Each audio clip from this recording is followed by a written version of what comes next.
Welcome to the Coffee with Karen podcast, a weekly chat show discussing everything from holistic health to current affairs from a mental, physical and spiritual perspective. Get your weekly cup of positivity with a sprinkling of woo-woo. And we are live. So there we go. Welcome to a Coffee with Karen, cup of positivity with just a sprinkling of woo-woo, although the sprinkling is getting bigger and bigger as we progress. So I think today we're going to have a good few tablespoons again. So no more sprinkling. Your host, my name's Karen Roberts. I suppose I would call myself a holistic transformation coach. I help other coaches, healers, get their businesses online and actually get paid their worth, because what we tend to find is a lot of these coaches or healers are very good at giving and not so good at receiving. So each week, my guests will discuss a topic of their choice, either from a mental, a physical or spiritual perspective. But what tends to be the case is that really, even sometimes unknowingly, they are focusing on a more holistic approach and focusing on all areas. So my guest this week, I'm actually really looking forward to this conversation. He's got a fantastic story, really. So Kevin, if you could explain or share with the listeners a little bit about who you are, what you do, and share your story, please. Kevin, only my mother calls me that when I'm in trouble. Oh, sorry, Kev. Am I in trouble? No, not yet. Not yet. Might be after this, yeah. Not yet. Yeah, so I'm Kev Bailey. I was working under the banner of Connective Therapies, and now it's the Uncommon Heartfelt Touch, because I feel that more describes what I do at the moment and apparently what I may be doing in the future, because I keep being told by mediumistic friends and others that everything's going to be changing and going up a gear. So it'll be getting even more woo-woo. Fantastic. Love that. Yeah, when? I think a lot of people are waiting. Wow. But share with everybody how this all came about, where you started. All right. Okay. So let's go all the way back 60 years into my childhood, where I was probably quite spiritual, but obviously didn't realize it. I used to love being out in nature. I'm one of these people that can go up to most animals, even vicious dogs, and stroke them without any issues and things like that. But unfortunately, I got bullied at school in England. And then my parents decided to emigrate to South Africa, and I got bullied at school there as well. And also in the block of flats we lived by another English lad that was living there with us. So my parents eventually decided to come back to England because they couldn't handle the violence and stuff that was going on, because it was apartheid years in South Africa when we were there. And my father, in his wisdom, decided to enroll me in an all-boys school. And I thought, I'm not going to get bullied here. So I became the school nutter. So I wasn't necessarily fighting and things like that. That wasn't my MO. But the school kindly taught us how to make chlorine gas in the chemistry lab. So on a Friday afternoon, the lads would have a whip round and I'd sneak up into the chemistry lab and make chlorine gas, but I would leave the fume-covered door open and all the doors in the school, so the school filled with chlorine gas. And lo and behold, we had to go home early. Or I'd sneak up there and pour a whole bottle of potassium or sodium down the sink. And if you don't know, it catches light when it hits water. And so they would have to call the fire brigade out. And again, close the school, so we'd all have to go home early on a Friday. Oh. So my father was always called down to school. The punishments got harsher and harsher. So first of all, it was just a slap across the backside, and then it was the belt, and then it was a cane, and then I used to get punched every now and again. He was an ex-military policeman. His father had treated him the same, so he didn't really know any better.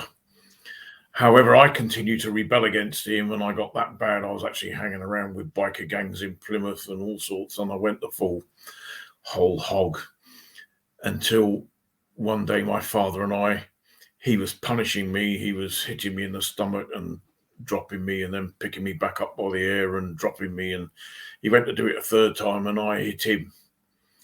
And I knocked him across the kitchen and he went, "Oh, okay, he's getting a bit big now." And I went, "Wow, I never realised I could do that." But then about 6 months later, he asked me to move home. So I moved back up to London. I moved in with my gran, who happened to have some mental health issues that we found out after she'd passed.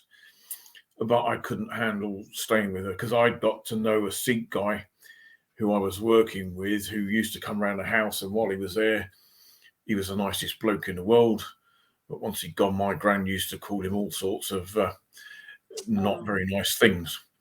So anyway, I left and he said, "Why don't I go and move in with him?" So I did. I moved in with a Sikh family for probably about a year and a half. Started off with his mother and then moved in with his sister and her husband until I joined the army.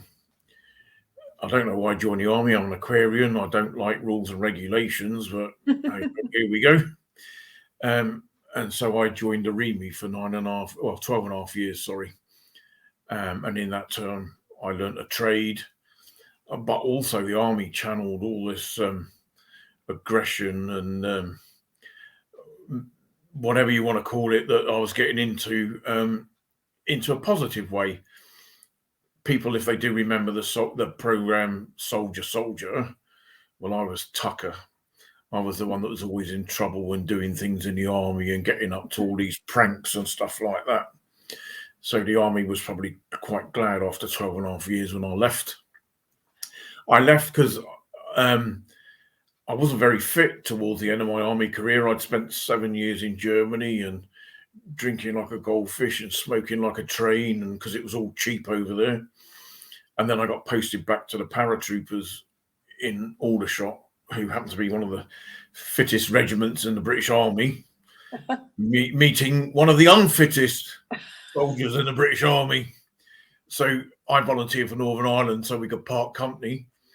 I'd done 2 years in Northern Ireland, and then I found out that the paras were coming back to Northern Ireland since the first time since Bloody Sunday. And so I thought, I can't handle these again. So I signed off and got out. Right. Within about 6 months of getting out, I took up martial arts. I became super fit. I was doing martial arts nearly every day of the week, started teaching it, etc., etc. And I was working for a packaging company just outside London, who promoted me and moved me to a new branch that they'd opened in the Midlands.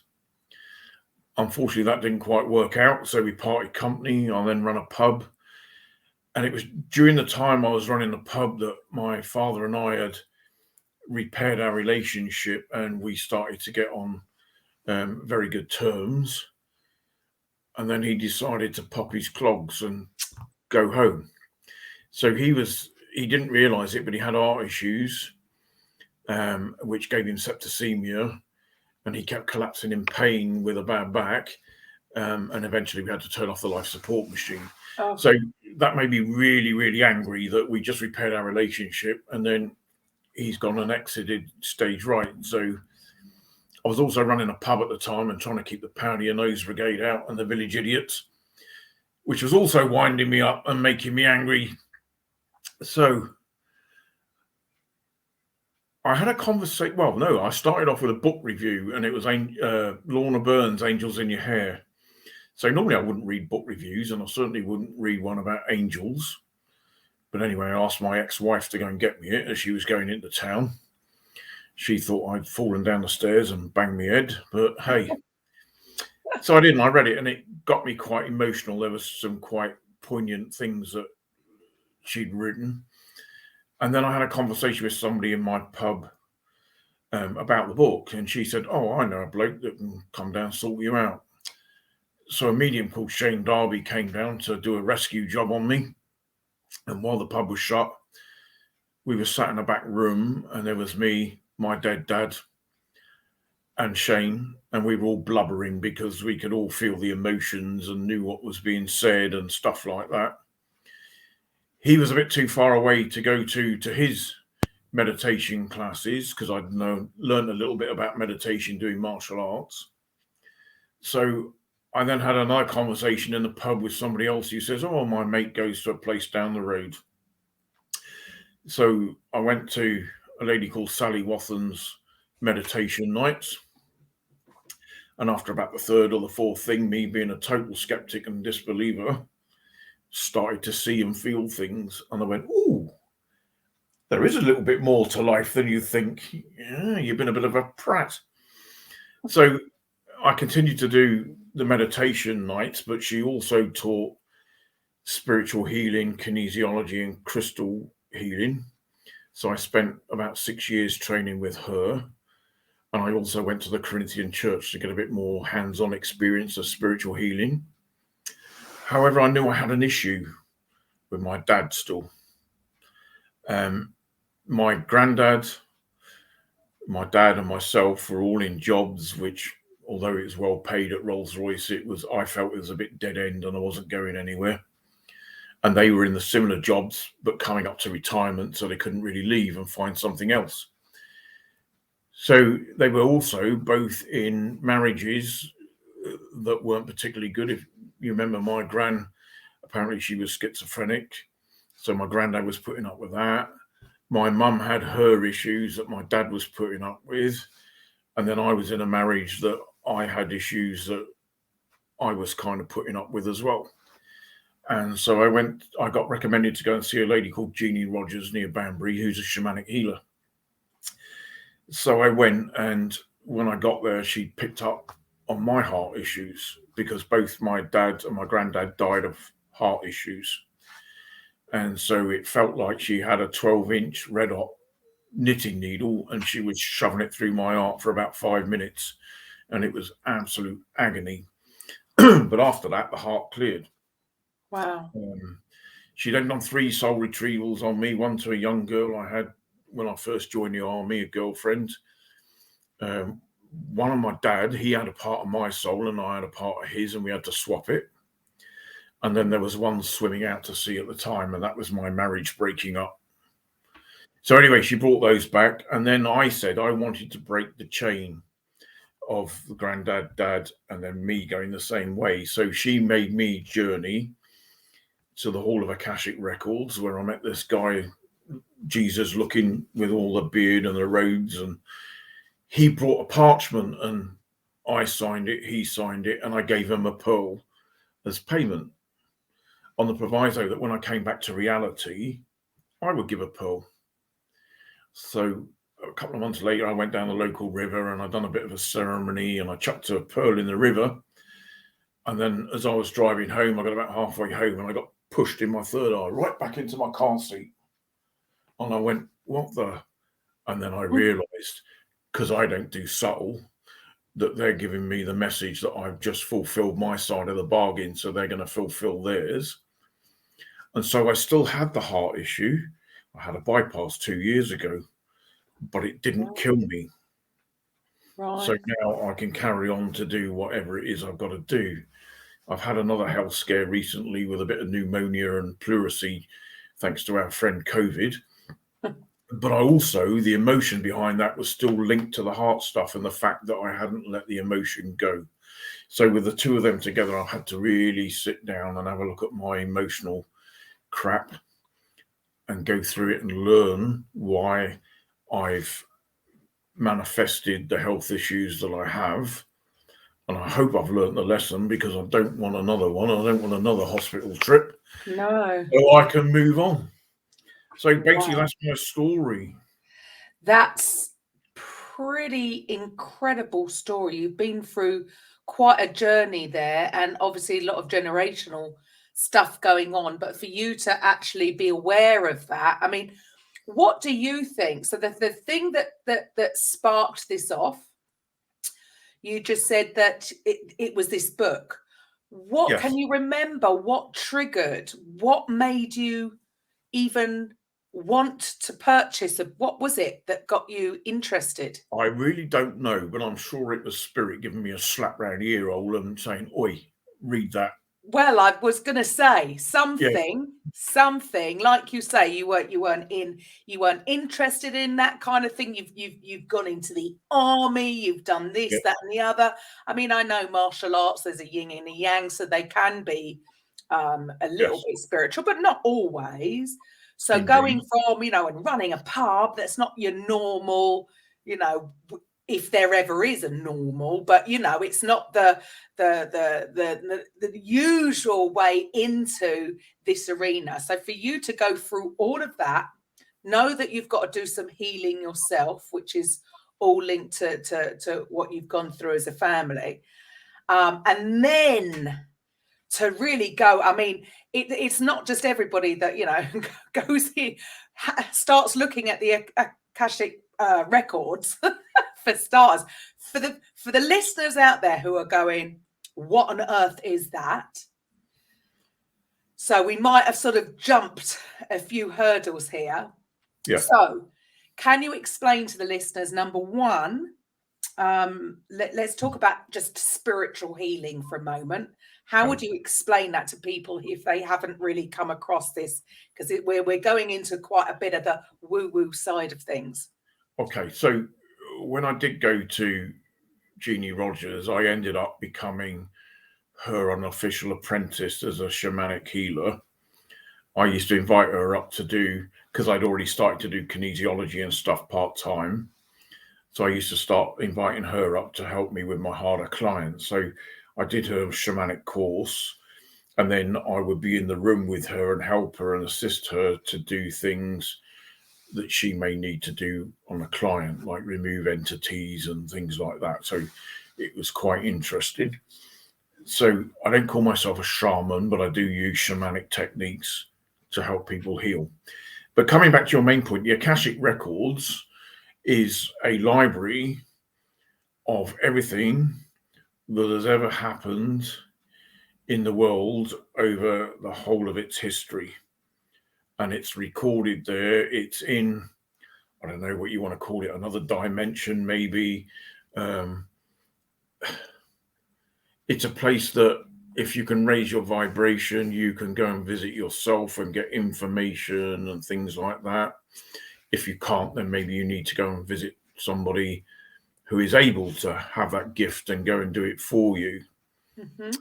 Spiritual healing, Reiki, whatever you want to call it, is all about using universal energies. And I've just read a book recently where this lady's been channeling Jesus, and Jesus calls it the adamantine particle, and that you can tap into that energy. And as a healer, I think what it is, we transform the energy, because otherwise it'd be too powerful to put into the client. And so then we transfer it to the client in the transformed way so that the client can benefit from it. I've been told that I can knit bone, change DNA, and clean blood. I've been told that. I couldn't tell you for certain whether that's what I do or not, but I think what it means by I don't change DNA, I rather change RNA, which is the messenger DNA. Yeah. So if your body has been given a garbled message about what it wants to repair and how it wants to repair it, and it's then sending the RNA to that place to do the repair, I correct the message. So when it gets there, it does what it's supposed to do on the tip. Yeah. Wow. So that's basically what I'm doing there. I used to think that there was, when I started to heal, an entity was coming into me to help me to heal, but I've since been educated that what they're doing, because I kind of get pulled back initially, and it's like they're putting the energy into my body and charging me up like an electrical capacitor. And then when I reach the level I'm supposed to be at, mm-hmm. they release me, and then I can move forward and I put my hands on the client and start to transfer the energy. Right. So you really are a channel. Really, Yeah. You're a channel. I mean, I do totally believe that everybody has the capacity to heal themselves, but they are not aware of how to. So Yes. someone like you coming along, and yes, it's working with and through you, right? Yes. Yeah. The image is working with and through you. So I couple the energy healing with crystals. I have a crystal grid under my therapy couch. I put some smoky quartz crystals that are about the size of house bricks because I'm not very subtle. I'm a bloke after all. They go between their ankles to help take negative energies away. But then I normally ask people their journeys to find out what trauma and stuff that they've been through. And then in a shamanic way, in a safe environment, I take them back to go and revisit it and take that power back from people. And then they get to say whatever it is they really wanted to say and all the things that they didn't say. And when I ask them to do that, they do it in their head because it's none of my business. Right. And that way as well, they don't hold back on what it is they're saying. And if it's somebody who's done something really nasty to them, I shall probably give them an etheric baseball bat as well. So they could give them a good hiding because it's all about letting that anger go. Yes. And then I ask them to forgive them. And they're not forgiving them for the assailant's sake, but for theirs. Mm-hmm. And then forgive themselves for because they might have picked the dodgy husband that knocked them about, or they might have agreed to do X, Y, Z that put them in a dodgy predicament. Yeah. So it's all about that. And sometimes people are also, they're carrying guilt forward because they didn't warn others about the perpetrator and then somebody else got attacked by them or something like that. So Right. all of these people, everything's different and there's no judgment. I believe before we come here, we sign a soul contract. And so we agree to invite people into our life to help us experience whatever it is our soul needs to learn to grow. And so enter stage left, your rapist, your abuser, or whatever they might be, the event happens and then they exit stage right. And you're left this blubbery mess in the middle because you've forgotten what you've agreed to with your guides and guardian angels and your higher self. Yeah. And it's all about then trying to step back from the drama to realize the lesson. And once you do that and you've recognized what it was that you wanted to learn in the first place, technically it should all go away. And so should any associated illness with it. Right. So, for instance, recently I done a lady who has been in pain for about 20 years with fibro or ME or whatever it is that they want to label it. Mm-hmm. She was abused as a child. And then a nephew of hers got abused by the same person. And the guilt of her not saying anything and therefore subjecting the nephew to the similar experience had eaten her up and caused most of her pain. And then a niece had a child and she felt then that she needed to go and warn her about this family member. Right. And then she came to see me. And when we done all the work, it wasn't so much what she'd actually experienced and been through. It was that guilt of not doing that warning. And when she released it, about 2 days later, she rang the lady who organizes my day for me. And she said most of her pain had gone. Wow. So it was like she'd been in the gym holding this heavy barbell for 20 years. Yeah. And finally put it down. Right. And her body probably at first got a wobble on because it's been so used to holding it. But then when she realized and put it down and processed it, she started to release her pain. And she's been back to see me since. So we've had to do some more pain release and healing on the last little bit that's left. Right. So now we can start doing physical things with kinesiology, like reset her stomach. We've already taken her out of fight and flight and things like that. So Brilliant. we can get really on the road to wellness. Right. I mean, it sounds like it's just, there is such a process to this. And it makes so much sense. I've always said to those people that I've met or people that I know, even family members, where I think the reason you've got that is all bottling things up. Yes. Emotions. Yeah. And suppressing things is going to have to manifest through the body as some kind of ailment. And it's just quite interesting that pretty much everybody I speak to, whether they're more on the mental, the physical, maybe not so much on the woo-woo side, but it's all linked.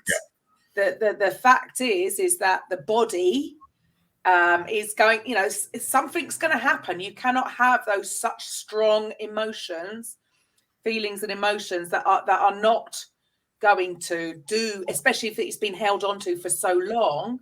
I can't remember the author, but there's a book called The Body Keeps the Score. Yes, I haven't read it. In fact, actually, that reminds me, I think I need to get it. I have heard about that quite a few times. Yes. The body is the physical. Yeah. This is the body's in the physical reality, this current reality that we're in, but everything that's driving it is coming from, and it is, if only people could really have an understanding that, because it's funny that you say so much about the, guilt and shame seem to be the most damaging of emotions. And it seems like there's so many people that are carrying these burdens around with them, and there really isn't any need. If people were aware, isn't it funny? Don't you find it's funny that we sort of seem to have come here? It's almost like that's the challenge, is to remember who you are, remember how powerful you are, and what you can achieve. And we come into this realm and forget it all and get caught up in the stories of it all, and just some but people. You ladies are a bit more luckier than us blokes, because most of you are more readily able to admit and release, whereas us blokes are programmed that to admit anything, it's a weakness, and so we bottle it up even more so, because we're supposed to be big and hard, and showing a weakness is detrimental. Absolutely. But it is detrimental with the fact that the weakness is that you're not realizing and releasing it and just making yourself ill. 100%. And I think that's so clear with what has gone on in the last couple of years. The incredibly sad state of affairs where so many men have just not been able to cope with what's gone on, and have sadly seen they've believed or perceived that there is no way out, and unfortunately have done things that, if only they knew that there's a way out, and you're right, us women, we're chatting. So either they commit a dodgy deed, which I think you're alluding to, or they become addicted, whether it's blokes or women, and it could be food. Sometimes it's even not eating, so anorexia or bulimia, because they want to try and make themselves look ugly so the next bloke doesn't come along and do the same thing, or they're going to make themselves look fat and horrible, whatever it might be. It may be their comfort eating, and they're trying to put the sweetness back in their life, but equally it could be drink, drugs, whatever, gambling. It's all a way of taking their mind off of their own reality, so they don't have to go and deal with it. So people who perhaps judge people that have a drink or a drug problem might want to look a bit deeper and see why that person, what their story is, how that came about. We don't know. I mean, there's a music that was written by a guy called Stuart Sharp, and it's called the Angeli Symphonies. They've taken it off of YouTube at the minute, because I think they're trying to make the film the story of his life, but it was used in a couple of in one of Spielberg's movies, the one where Meg Ryan, I think it was John Revolting or whatever, they were angels and they swapped places or whatever. Los Angeles. But he was a successful businessman. And then he lost his daughter, I believe, in a car accident. And then he went on drink. And then his marriage split up and his business failed. And he ended up on the streets outside one of the tube stations in London when the director of the London Philharmonic was walking past. And he could hear him humming this music. And he said to him, "Where'd you get that from?" He said, "Oh, it's in my head." But apparently it broke musical laws. I mean, I'm not a musician, so I don't know. So he says, "Oh, you come with me," and they went away, and they wrote the score to all this music that was in his head. Wow. And then he started to reverse his life conditions, because obviously Spielberg paid him for the two tunes that he used in the film and so on, and he was getting his life back together. Right. And unfortunately, he died recently. I had a friend, she was visiting a bookshop in Melton Mowbray, and as she was walking around the bookshop, this book pushed itself out on the shelf at her. And so she just slapped it and pushed it back in, and then carried on walking around, and then it done it again. And she went, "Get in." So, and then the third time she was rushing back to the till to pay, and the book fell on the floor in front of her. So she went, "Oh, bloody hell," just picked it up and paid for it. But when she got outside and looked at it, it was Stuart Sharp's autobiography. And he put on it to Steven Spielberg, etc. Oh, wow. So she tried to contact Spielberg and got no answer, but she did manage to contact Stuart Sharp. And I couldn't go, but she went to meet him in Leicester Square and talk about what had happened, about his book and stuff like that. And he was going to give her a ticket to his film premiere. But then, unfortunately, because of his death, it never happened. Oh. But I was so envious that she'd gone and met Stuart Sharp, and I've been listening to his music for like 10 years. And then that story had come out, and it's just amazing. All these, well, we know there's no such thing as coincidences, but all these things that had led her. And there you go, like how you were led to that book. You know, these are the things that I find so fascinating, because when we look back, you know, if I look back at, you know, at life in general, more often than not, it's just the things that have come out of nowhere that have had a huge impact. Not necessarily to think that the things that we think we have control. Does that make any sense? It's always the things when you're in the flow, and things happen. Like you said, conversations, like you said earlier, a conversation with someone in the pub led you to the guy that came, you know, they never seem to come through us trying to almost force things to happen. It's always some random conversation here or there, or seen a book or something like that, and that's the universe working with and through us. I've just kind of written a blog about that, about will and intent. And where you may force a will on somebody else or yourself because you think you want to achieve that, or maybe your parents are trying to make you be a solicitor or a doctor or something like that, and so you're following their will, but it's making you unhappy. Whereas if you sit back and put your intent out there, but don't actually force and will anything, because what you think you need and what the universe knows you need knows better, different things. Yes. So if you just put the intent out there, and if it fits in with your soul contract and universal laws, no doubt it will happen. It may not happen as quickly as you wish it will, or in the way that you think it was going to happen, but it does happen. I mean, I've always fancied having a crow as a pet. And then I went and visited a friend who had a jackdaw that had fallen out of the nest before it fledged. And so he was feeding it, and it became silly tame. And there's a picture of it sat on my head. And then when I was working at Rolls-Royce one night, there was a crow that's obviously it's time to pass, but the other crows are having a go at it. So I just picked it up, and I was wandering around Rolls-Royce factory with this crow on my shoulder, all shift. And then when I went home, I just put the crow in a safe place, and then obviously it passed. But it saved it, I suppose. I know nature, they were probably cleaning up because they're carrion eaters anyway, but at least it had a quiet death instead of a violent one. Right. So, but I got my wish both times. I've not had a pet crow, but it was as close as the universe was going to give me. Right. And then recently, lots of people have been telling me, you need to connect with Merlin magic. And I went, yeah, all right, well, what's that then? And then I was driving up the M1 once, and for my son, and this lorry moved over, and there's this big white van with Merlin magic written all over the side of it. And I went, all right, okay, yeah, I don't do subtle, so yeah, I'm getting you in. And then recently there was a gentleman, I can only pronounce his first name because he's had to change it to an Icelandic name for whatever reason. But so his name's Ivor, and he was doing a talk on Merlin magic in Nottingham. So along I went, listened to his talk.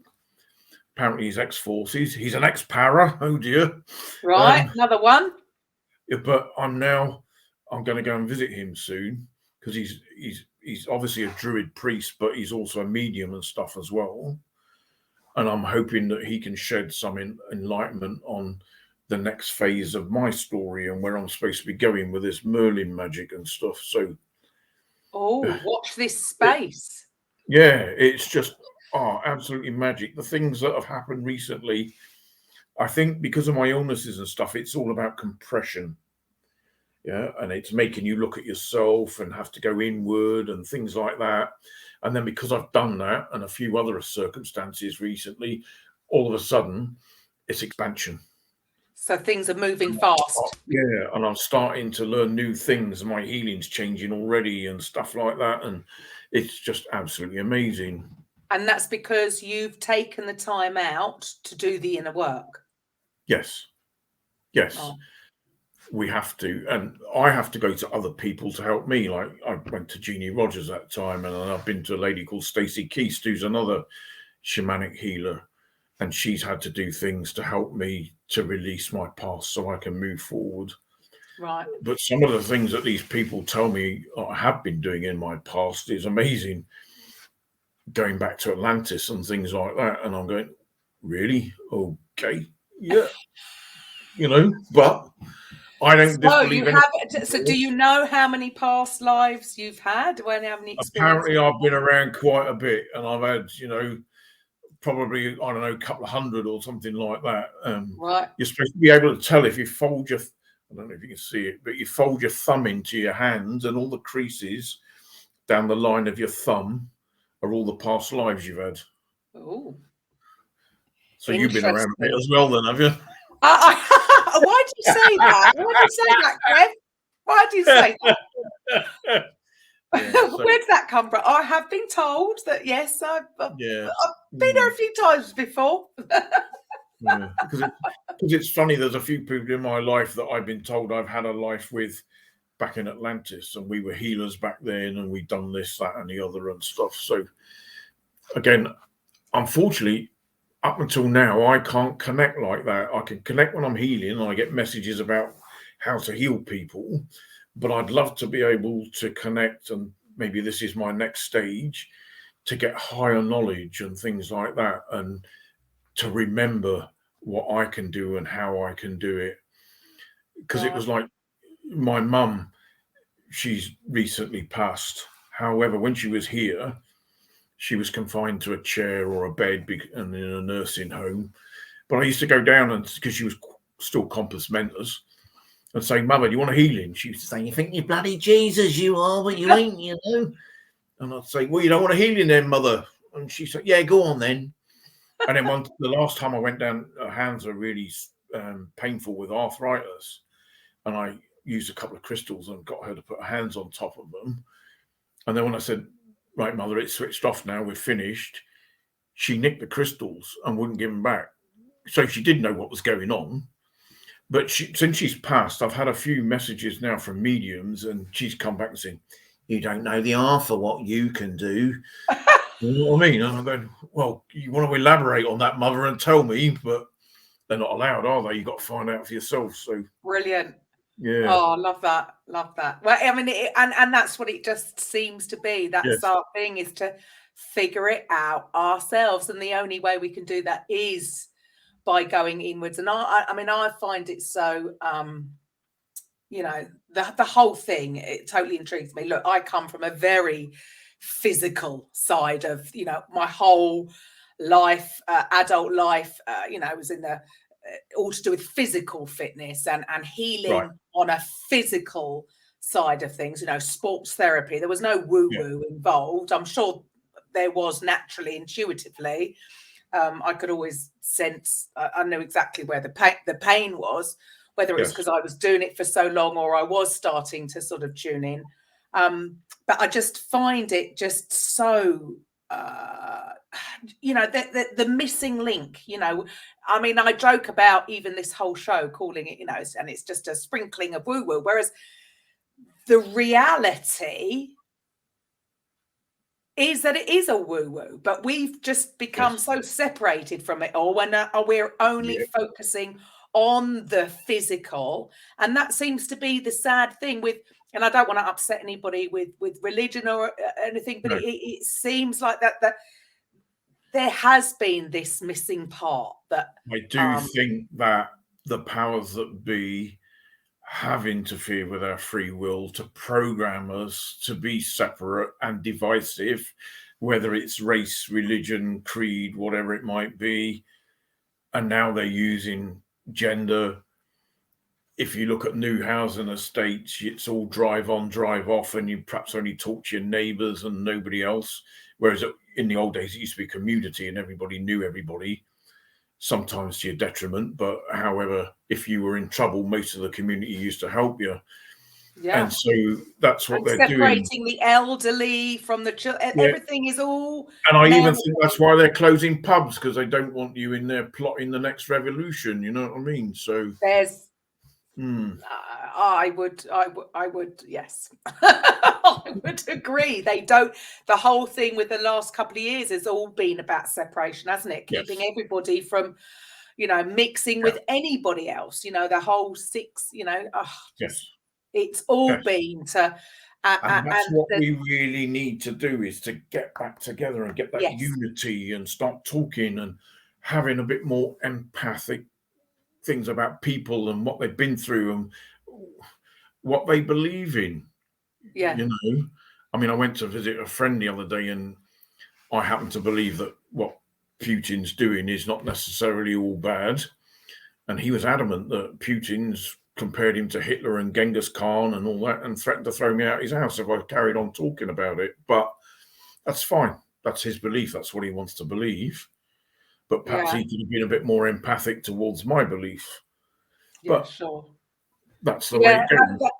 That's what I do think. That's what is needed. A little bit more empathy, more compassion, and the fact that we're all linked. We are all one. There's one human race. No matter how many times they try to divide us and get people angry, just because the way they do things is different.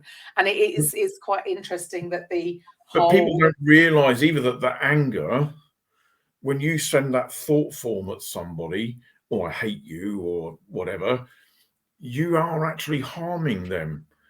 I have to take darts and arrows and swords sometimes out of people that somebody else has put there because they've been jealous of them or they've hated them or whatever it might be. And you're wandering around, you don't even know it's there, but eventually it starts to cause physical ailments in your body. Everything starts in your aura first and then manifests in your body. So the idea is to keep your aura and everything clear, and then it never manifests. But unfortunately there's people going out and doing this, and I've just written about this as well, where the pagan saying is, do as you will but harm none. But you really have to think about that harm none. And some of these people that are doing spells and things on other people, you're interfering with people's free will. And I do think that that's going against natural law, and at some point karma's going to catch up with you and it's going to come back to you. And why do you want to go around hurting everybody anyway? Why not go around helping people and trying to get them to understand what it is that you feel that they're upsetting you about, or something like that?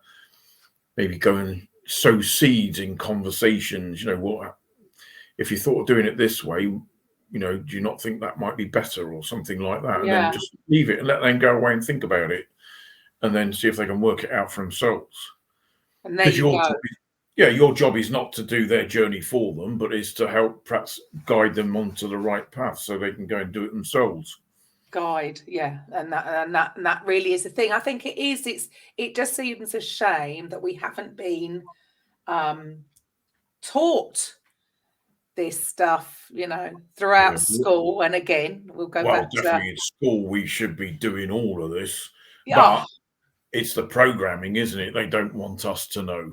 again, it's all down to the conditioning. Yes. So that they've because what an amazing place. I mean, in one generation, the kids grew up, and I do think there are some good coming out of this where, I've been speaking to some previous guests where they're setting up, like homeschooling, but now they're Yes. starting to set up more community schooling where they are teaching meditation, they are teaching mindfulness to the kids. So imagine what an amazing place this would be in one generation. If the children were. They were don't even brought up. teach you life skills though at school, do they? How to open a bank account, how to do this, how to do that. No offense to historians, but remembering what king reigned from what to what, as far as I'm concerned, unless you're interested, is boring. Is but irrelevant. And if it's even open a bank account, etc. Yeah. And if the history is correct, the way we've been taught it, because even there is that as well. Yeah. that's for another show. That's a completely other story. It's quite funny because I've had an experience with my grandson recently that when he was about 2, he got ill and he was moaning and crying and all that sort of thing. So without his parents looking, I picked him up and started zapping him. And then he started chuckling and smiling and that. And his mum noticed and she said, "Oh, you're doing your weird stuff on him, aren't you?" And I said, "Yeah." Anyway, I put him down. Then about 3 or 4 years later, he got ill again. And I picked him up and I started zapping him. And after a bit, he said, "That's enough, Grandad. I've had enough now." And I went, "Wow." And I put him down because he obviously knew what was going on. He could sense it. Wow. And so he realised, and there's loads of kids like that. And even some of these autistic kids and whatever other challenges they've got, I think they're wired up for 5D and they're having to start in 3D and they can't relate. Right. But when 5D kicks in, they're going to be well away. And most of them have got gifts anyway. Well, they have been called, don't they call them the rainbow children? The children that that's are right. here now. I know a group of, the young 20-year-olds, if you like, and they've all got different challenges in some way. And separately, they struggle. But they've all decided to move into this flat together and they become a unit and one helps the other in whatever gifts they've got. Wow. And so it's a bit like the program Misfits, where they've all got different things, but they come together and they work as a unit. Yeah. So I've always wanted to go there and put misfit mansions outside their block of flats, but not for a derogatory term, but because they all come together and they're helping each other, and it's just absolutely amazing. So how lovely, yeah. How amazing. So I mean, what are your thoughts then on? I mean, I'm sure we've got some challenges, but I still don't have this feeling of doom and gloom. I mean, I know we've talked before, and I mean, I don't have a TV, so I'm probably the last to hear about what's going on anyway, because you can't avoid it. No. So I probably do live in a bit of a bubble.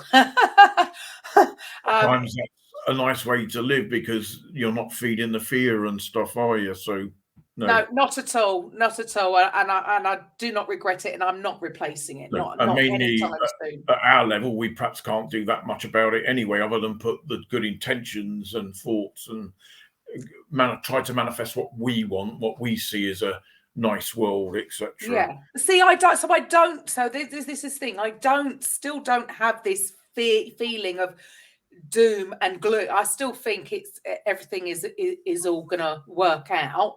Yes. So what are your thoughts as to what sort of things are going to be happening soon? I kind of get this as what's going on now as karma for Atlantis. When they were doing all this dodginess back then, some of them escaped. And by some of them, I mean the ones that were doing the dodginess. I don't know whether you want to call them dark, negative, whatever it might be. And so they escaped. So this is karma for Atlantis. And this is now all about, we have to address all that negativity and corruption and everything else that's been created. And it goes so deep, it's unbelievable. So for me, I have a knowing that all the old systems are going to collapse. and both sides want them to collapse, the bad guys so they can control us, and the good guys so that they can wipe out all the corruption. Mm-hmm. I have total faith that the good guys are going to come out on top. And so when they do, then everything is going to be hopefully utopia.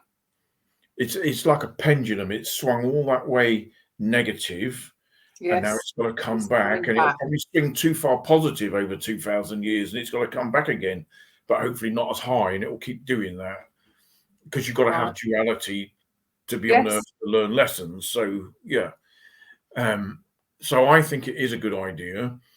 I like to keep abreast of what I believe may be going on, so that I can look after me. So if I think there's food shortages, I'll go and buy some extra tins of food. Right. If I think the banks are going to nick me money, I won't put any money in the bank, just enough to cover my bills and stuff. Right. If I think money's going to be worthless soon, I might go and buy a few silver coins or something like that. So, but I'm not feeding the fear. I'm just realizing and being sensible that I need to put things in place so that personally I can get through this. And I might try and look after my own, but my own at the moment think I'm an absolute nutter and should be in a mental institution somewhere, because my kids don't believe any of this, you know. Although my daughter, as you didn't when no, you were indeed, and I don't judge, but I got to work on my daughter recently. She had some issues with her hormones, and the end of every month when she was having a woman's time, she was getting really ill. So I got her on my couch and I zapped her. Zapped her, I love that. I didn't know, but she'd been on a pill to stop her having her periods for about 2 years. And I overrode it. And I made her come on. And so the following week she rang me up and she called me all the names under the sun. And I was lucky, apparently, because the week after that, she would have been on holiday and wouldn't have taken the necessary equipment to sort herself out. So but I reset her hormones. And then since then, things in her life have calmed down and she's not getting ill at the end of every month. There you go. And I get ladies come to me and say, I'm going through the change. And they may be 50-ish. And I look at them and go, maybe you are. But I bet you, because of all the trauma you've been through, you've upset your hormones, and let's see if we can rebalance them, and then we'll see if we are going through the change or not. And some still are, but they don't go through it as bad, and others, it isn't their time, and they reset their hormones, and their body goes back to factory settings, and it all goes away. There you go. The body heals itself. So it sounds like you're really there to help people face that. I mean, I get it. Our human response is to run away from pain. We want to avoid pain. That's a natural human instinct. Yeah. However, sometimes, and not to dwell. So there's two sides of the coin, isn't there? You know, I don't agree with the talk therapy stuff and going on about it and keeping people in that. I can't see how that is healing. However, to be able to face it and heal it and go inwards to release it makes far more sense to me. So it sounds like that's what you're really doing. And so for any of the listeners out there, it's stuff that it's not about talking and telling Kev exactly what's going on. It's about you doing it yourself. Would I be right in that assumption? Yes, definitely. And when I get soul retrievals and power retrievals and things like that, I get you to do your own, because I feel it's even more powerful that you're taking your power back off of your assailant or whoever it might be.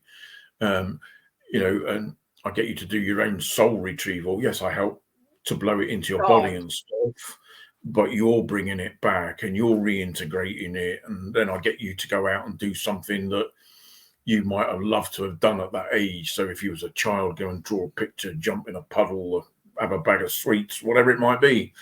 And the same as an adult, go and buy yourself a bunch of flowers, or I don't suggest go out and get peed like, but but do something that you would enjoy doing as an adult to welcome your soul part back, and believe that you are good enough and that you are worthy and that you are lovable, etc., etc. And all this rubbish that goes through our head that we don't think we are, that's holding us back.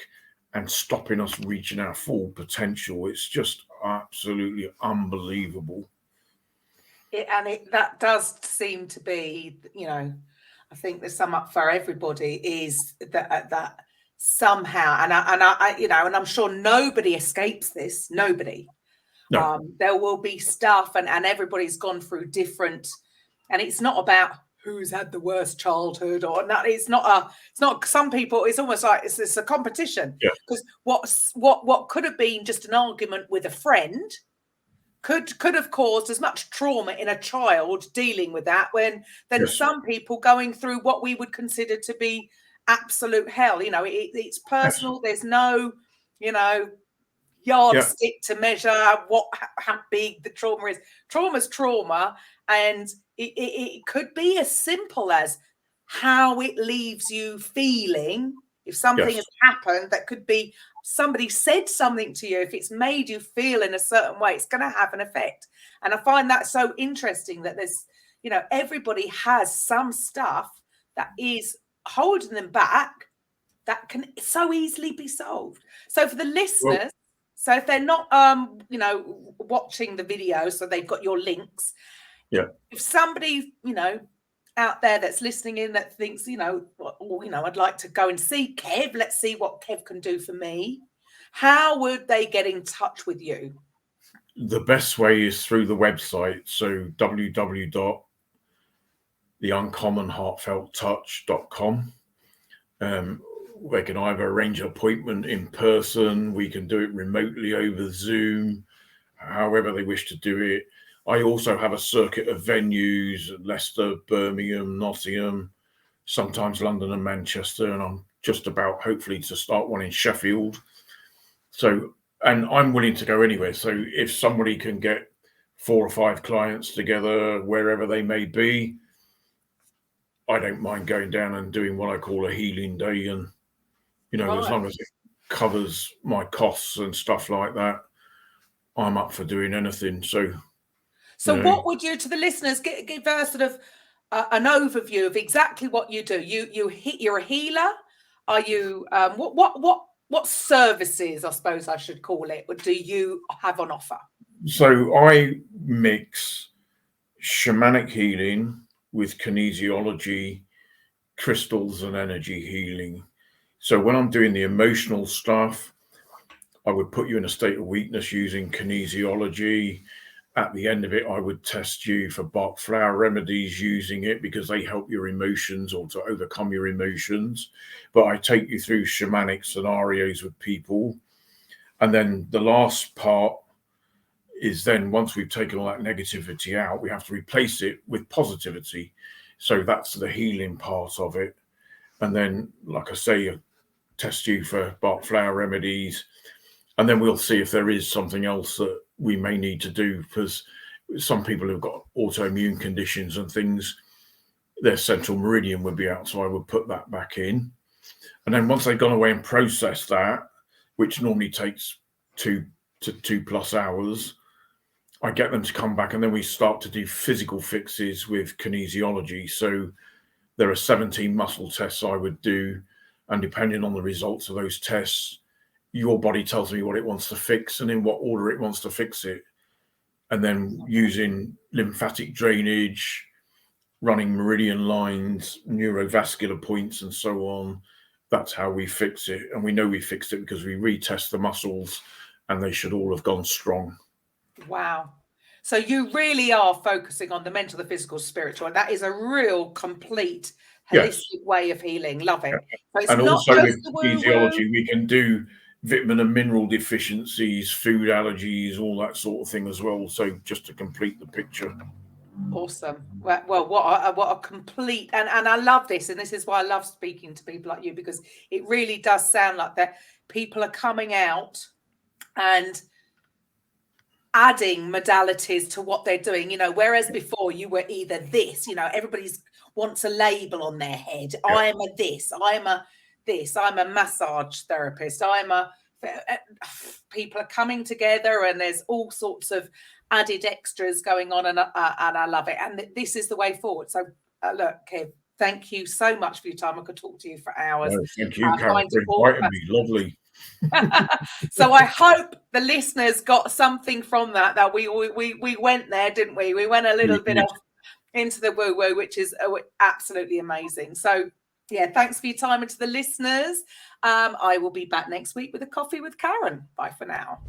Welcome to the Coffee with Karen podcast, a weekly chat show discussing everything from holistic health to current affairs from a mental, physical and spiritual perspective. Get your weekly cup of positivity with a sprinkling of